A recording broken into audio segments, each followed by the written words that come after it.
Hola, bienvenidos a una nueva emisión de Noticias en France 24. Los saluda Andrés Mesa Muñoz. Vamos con los titulares. El presidente de Estados Unidos, Donald Trump, dice que no quiere extender el alto el fuego con Irán, que vence este miércoles. Mientras tanto, Pakistán insta a Washington a extenderlo. La reunión entre ambas delegaciones convocadas por las próximas horas en Islamabad aún está en duda. En la Franja de Gaza, 5 personas murieron en ataques israelíes de este lunes, 3 de ellas en Han Yunis. Se trata del más reciente episodio de violencia desde el frágil alto el fuego pactado en octubre. Y se cumple un año de la muerte del Papa Francisco, quien estuvo durante 12 años al frente de la Iglesia Católica.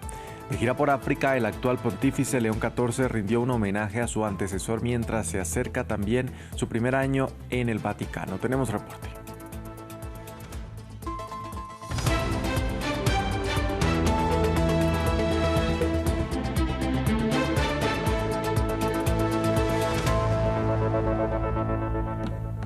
Vamos a empezar en Medio Oriente. Donald Trump dice que no quiere extender el alto el fuego con Irán, que vence este miércoles, mientras que Pakistán, mediador en el conflicto, le insta a prolongarlo. El anuncio del líder estadounidense se da mientras está en vilo la segunda ronda de negociaciones en suelo pakistaní. Teherán no ha confirmado su participación, ya que persisten los principales puntos de desacuerdo, en especial el control del estrecho de Hormuz y la cuestión nuclear. Esto decía Trump. Como dije hace 2 días cuando Irán dijo que no enviaría a sus negociadores a Pakistán, les dije que los enviarían. No les queda más remedio que enviarlos. Lo que creo es que vamos a acabar con la gran oferta. Pero la fecha límite para el alto el fuego es mañana. Si le parece que las cosas avanzan, no lo extenderá necesariamente a un tiempo definitivo, pero sí lo dejará continuar si hay avances en las negociaciones. Les dije que los enviaran. No les queda más remedio que enviarlos. Lo que creo es que vamos a acabar con una gran oferta. Creo que no tienen otra opción.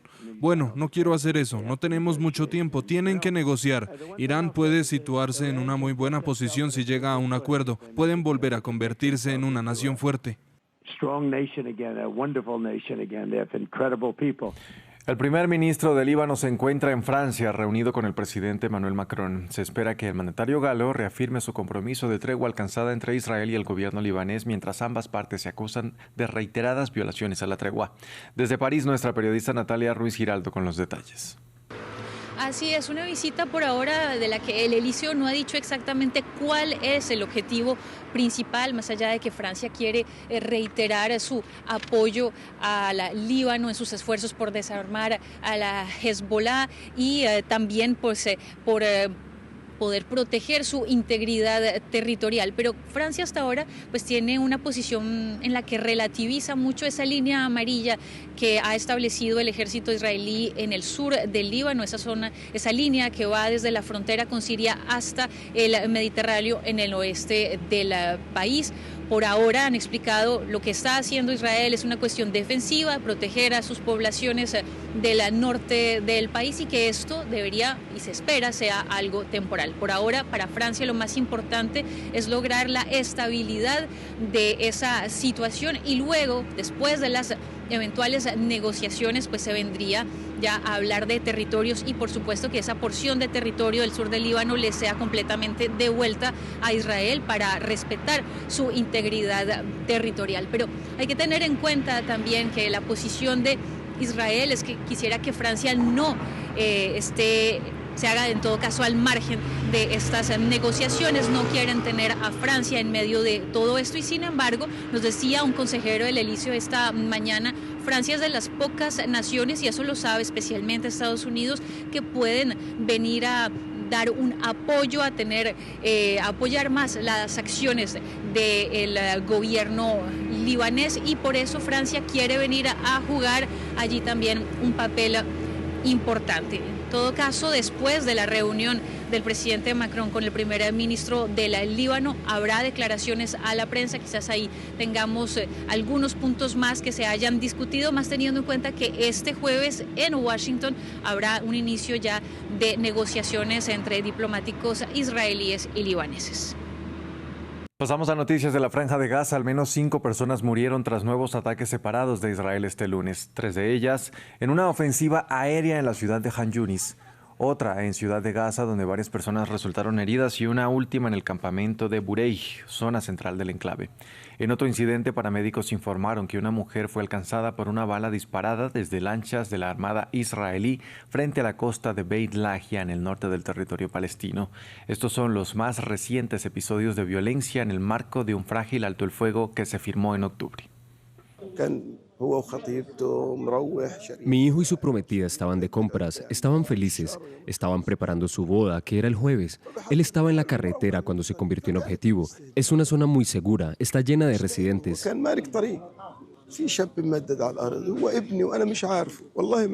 Cuando salí a pasear, miré y había un hombre tirado en el suelo. Era mi hijo, pero no lo reconocí. Mientras estaba tumbado en el suelo, le sujeté el dedo, levanté el índice y le pedí que rezara conmigo. Luego falleció.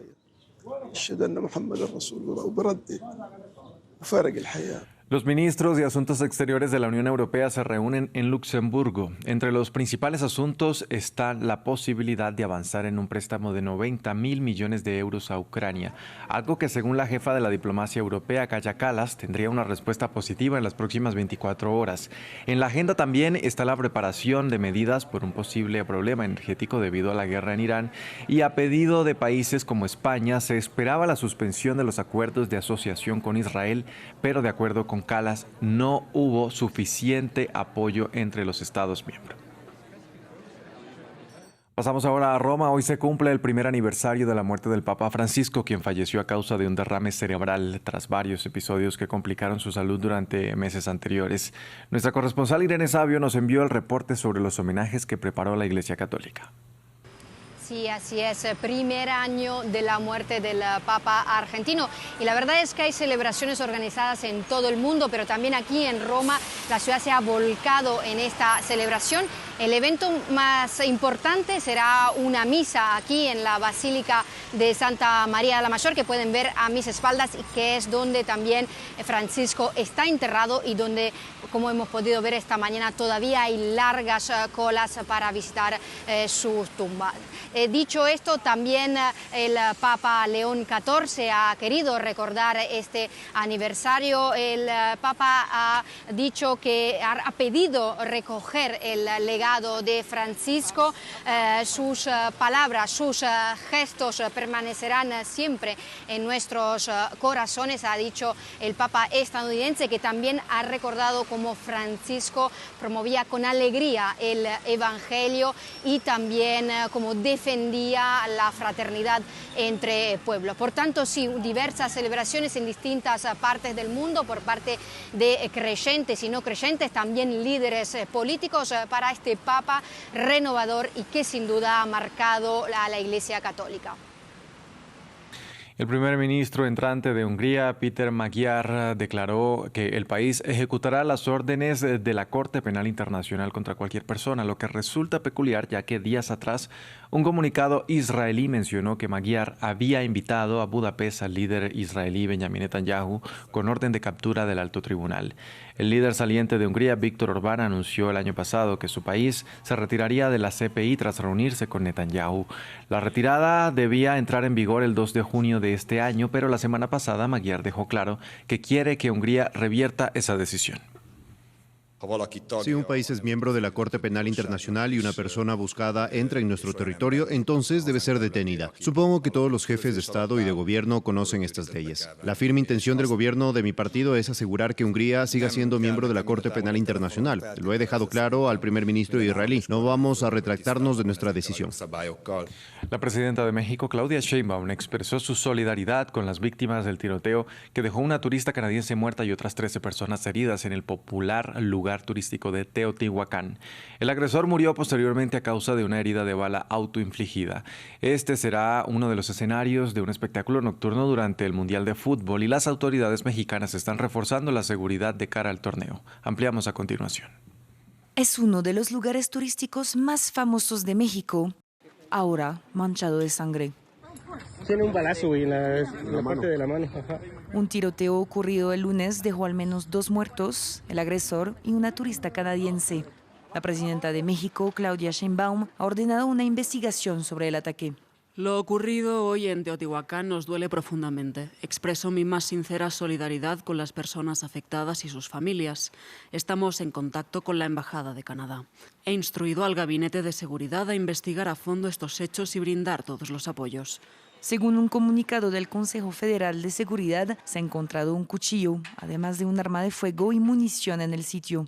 El autor del tiroteo, situado a media altura de una pirámide, habría disparado varias veces antes de suicidarse. Justo cuando estábamos terminando nuestro recorrido, afortunadamente, vimos principalmente la movilidad de los guardias locales, es decir, los que resguardan la zona arqueológica, y posteriormente las policías municipales se activaron rápido. Fue una situación bastante difícil.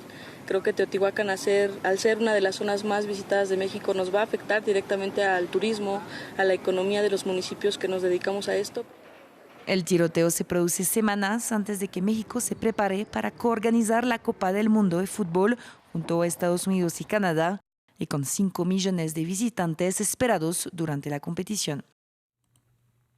Y se termina una era para una de las principales empresas tecnológicas del mundo. Tim Cook dejará su cargo de director ejecutivo de Apple a partir del 1 de septiembre. Su sustituto será el director de ingeniería de hardware de la empresa, John Ternus. Este cambio presagia lo que muchos inversores esperan que sea un retorno al enfoque en la innovación de la empresa, cuyos Macintosh, iPod y iPhone cambiaron el panorama de la electrónica de consumo en todo el mundo. Veamos a continuación el informe. Tras 15 años en el centro de la principal empresa de tecnología de consumo del mundo, Tim Cook dimite como director ejecutivo de Apple. En un comunicado, Cook expresó su agradecimiento por la experiencia. Siento una gratitud que no puedo expresar con palabras por haber podido ser de alguna manera el líder de una empresa que despierta la imaginación y enriquece vidas de formas tan profundas que desafían toda descripción. Ha sido un gran honor y un privilegio. Cook tomó el relevo del visionario cofundador Steve Jobs en 2011, justo antes de que Jobs falleciera de cáncer. Aprovechando el impulso de innovaciones de éxito como el iMac, el iPod y el iPhone, desarrolladas bajo el liderazgo de Jobs, Cook convirtió a la empresa en una de las más rentables del mundo. De un valor de mercado de poco más de $350 mil millones al inicio de su mandato, en 2018 Apple se convertiría en la primera empresa en alcanzar el $1 billón y ahora está valorada en más de 4 billones. Sus beneficios anuales se multiplicaron por más de 4 hasta alcanzar los $110 mil millones el año pasado. Durante ese tiempo, Cook ha tenido que lidiar con una situación geopolítica cada vez más compleja, especialmente desde la llegada de Donald Trump a la Casa Blanca y la consiguiente guerra comercial con uno de los principales proveedores de Apple, China. Aunque su liderazgo ha sido hábil, Apple no ha lanzado ningún producto nuevo revolucionario de importancia. Sus gafas Apple Vision Pro en gran medida fueron un fracaso. Mientras tanto, se ha mantenido mayoritariamente al margen de la carrera de la inteligencia artificial.